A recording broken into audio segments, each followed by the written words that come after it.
My kids are into, like so many kids, especially Rowan, he loves anime, Japanese kind of cartoons and storylines and pictures. He's so excited, he wants to someday go to Japan and have real sushi in Japan, not this American sushi.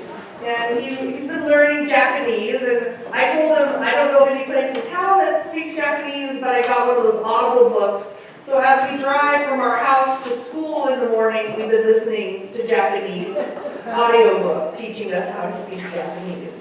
I still can't speak any of it, but he's learning, he's picking it up. But one of the things he learns, like as a mom, I have no desire to learn anime. I wouldn't mind visiting Japan. I wouldn't mind the sushi there. And I wouldn't mind going into some of their beautiful gardens and their koi ponds and the temples. Totally would love to visit Japan someday.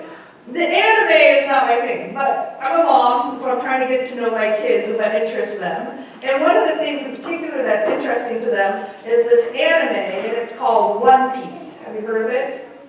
Oh gosh, okay. There's this anime called One Piece, and there was this, it's a Japanese anime. They turned it into a Netflix series, and so it's very popular with kids right now, the Netflix series and the Japanese. And in this it's about pirates. And there's the pirates, and then there's the people, and there's this one piece that all the pirates are after. And it's very anime. So while there's a lot of pirates, and there's some pirate scenes, it's not like overly gory or, that kind of stuff, or overly sexualized. It's just pirates trying to find the one piece. And there's this one particular pirate, and he doesn't know it yet, but he wants to be king of the pirates. But he comes to find out that he is the direct descendant of who used to be king of the pirates, who had the one piece. And when that pirate was put to death by the Marines, that's what they call them, this is the Marines, so they're your Coast Guards and your Navy ships and all that. The old king of the pirate and the head of the Marines, the commander, become friends. It's kind of like that thing when you meet a really good adversary that challenges you and grows you in your own ways, you kind of develop this friendship. And at the end, it's this awkward kind of friendship, and before he gets put to death, he asks him to take care of his son. So the commander watches over his son, and the son thinks of the commander as grandpa, not knowing that he was actually a descendant of the real pirates. But what makes the story so fun is the kids' idea or understanding of the pirates is that they were good. They were freedom and adventure, and they liked to travel and see different food. It was the sort of childlike, Peter Pan, right? That idea that you could go on a ship and be with your friends. And he has this vision to have a crew. But he follows his own sort of moral code. He doesn't want to steal his ship. And so on his adventures, acquiring different crew members, there's a great swordsman and different tactics and things, and it's very childlike. The main character, he's very rubbery, so he can bounce cannonballs back at the ships. It's very childlike.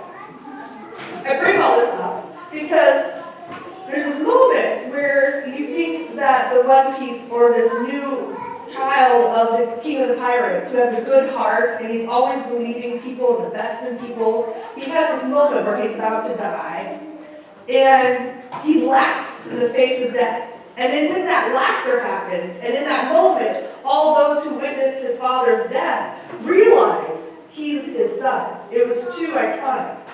And it's very Hollywoodized and very joyful and like this moment. But that's not like really what happens, right? When people face these moments of coming to their end, we try to lift people up to this like unreachable standard. And here we have a scene where Jesus is dying on the cross, and we don't get the scene where Jesus is laughing up there, do we? No, it really did hurt, and it really touched him spiritually, physically, obviously. But there was these moments where people were making fun of him and the cheering, and he still did it with a certain sense of conviction.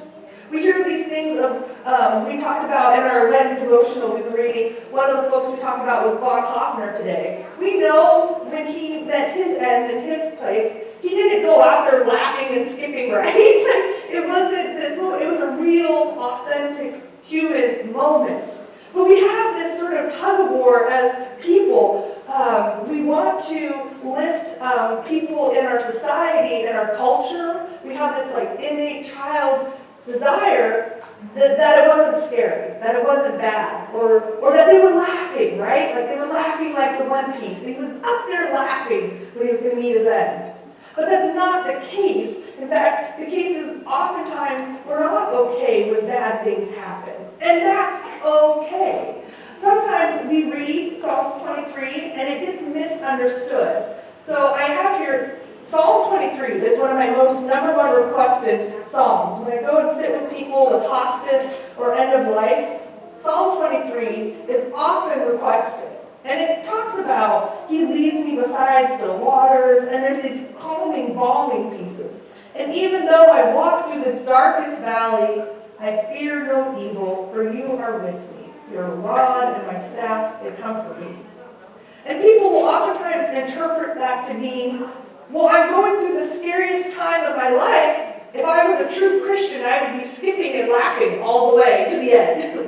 But that's not what it's saying. He's saying, I'm not being led by fear. I'm not being led down this path because of darkness. I'm going with my God. That my God is there leading me like a shepherd.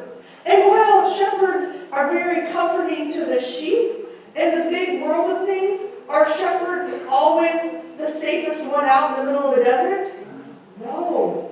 It would be the armies, the lions, right? Like a shepherd could only do so much back then. They didn't have the sort of weaponry we had. A shepherd could do a lot, and they could be comforting, but it doesn't mean that you're going to walk through that valley with no problems. Serving here in Idaho, my first funeral service I ever officiated was a cattle ranching incident, right?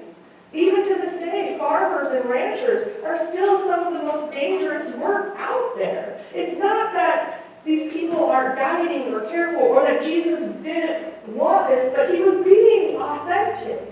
That sometimes we do things because of courage, because it's the right thing to do, not because it's a guaranteed safety trip, right? Just because I put the safety belt on in the car, does that mean nothing bad will ever happen? No. But as Christians, we travel with this assurance, and here in the Psalms, people often overlook the fact that he says, very in a personal way, the Lord is my shepherd.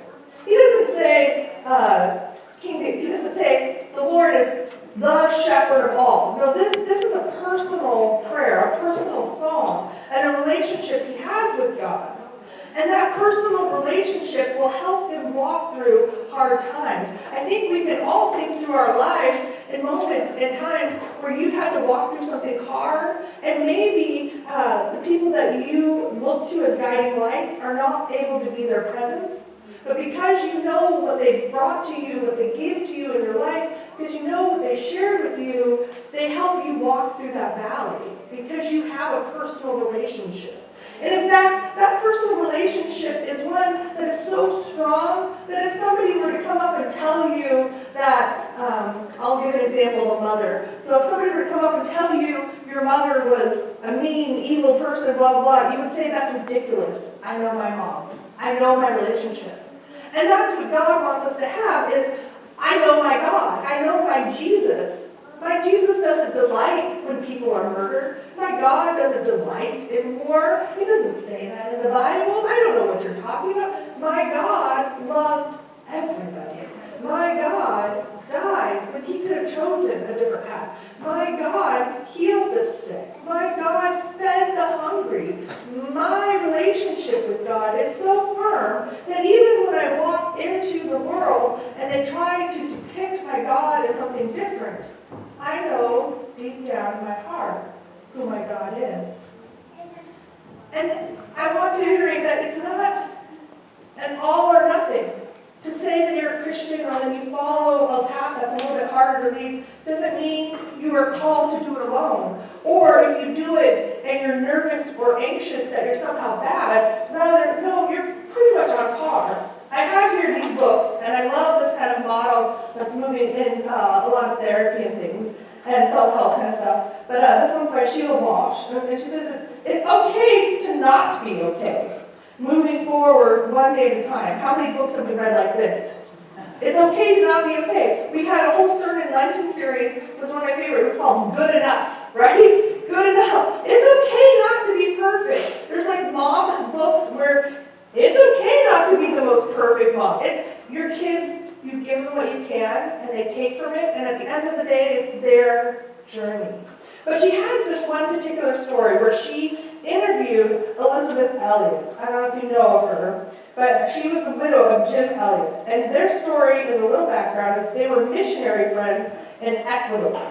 And this was way back when. And I get a little nervous about one morning in 1956, their group they were trying to reach the Aka, who was known as a dangerous tribe. And they had a reputation for mass killings and different things. And they were trying to establish a relationship with them. And I was a little uneasy and not sure how to take it. But her husband ends up dying with a group of missionaries, 5 men. And at that time, she had a 10-month-old little girl. And they went to her and they said, are you going to go back home? Are you going to go back home? And she said, I got to pray on this. I need direction from God. God told her to stay. So she stayed raising. 2 years later, she approached the tribe with her child. And the tribe took her in, and she lived with the tribe for a few years, and eventually developed a relationship with each one of the men that had killed her husband. And in fact, she learned that one of the things the tribe didn't appreciate was the Aka was a disparaging name given to the tribe by other tribes, and it meant naked savages. So can you imagine when these Christian missionaries were walking up, calling them by a derogatory name, how that would go down each and every time? It didn't go down very well. And she gets to know these native people. She lives and becomes one of them, and eventually forgives all of those men who killed her husband. And she had to reconcile with her own faith and the history of missionaries doing things the wrong way. But having a heart that wanted connection and community and understanding. But she has this step of, when you're stepping out, that maybe you do it because you are a little afraid. And that's okay. She talks a lot about the what-ifs. Extreme story. Few of us will be called to make this kind of a sacrifice. But Elizabeth, who died a few years ago, has helped us step along our path. Do it afraid. The what-ifs that so often hold us back usually have their roots in a flawed belief system. We believe that if we're going to take a step out, we have to be sure that whatever we're attempting will be successful. I don't think that's what we're asked to do. I believe we're asked to step out in faith and leave the results to God. Perhaps you've stepped out in the past, convinced that God had called and equipped you, and things didn't turn out as you expected. That can feel devastating. You may have had a broken relationship with a family member. After praying over the situation, you knew that it was time to make the first move, but it went terribly wrong. That's confusing. Or you were sure God told you it was time to ask for a pay raise at work, knowing it was long overdue. Confident, you went to your boss and presented your case. You did it respectfully and convincingly, but it wasn't received that way. Instead of moving forward, it felt like you took 2 steps back. Those types of experiences can shut us down. They make us angry with ourselves, angry with the one who didn't respond well, or even angry with God. Our decision to step out has to be based on faith. I think that when Jesus was there on the cross, a huge part of him was stepping out on faith. I think there was a part of God that was disappointed. He really did want Peter to do the right thing. He really didn't want Judas to go down this path. He genuinely loved everybody there, and he wanted this to be different. But he took a leap of faith. He took a step. And we are all called to take that step. And we don't know how it's going to turn out, and we don't know what's going to happen, but it's in the not knowing that we know we're doing something not for ourselves, but for our God. There's the difference. So my prayer for you this week in our Lenten journey is that you will read Psalm 23. And look at it from a personal lens. And look at it from the lens that maybe David was afraid at times, but he rested his assurance that what he was doing was right with God. May you all find that peace this week, knowing that it's not in the results, but in what God is calling us to do. Amen? Amen.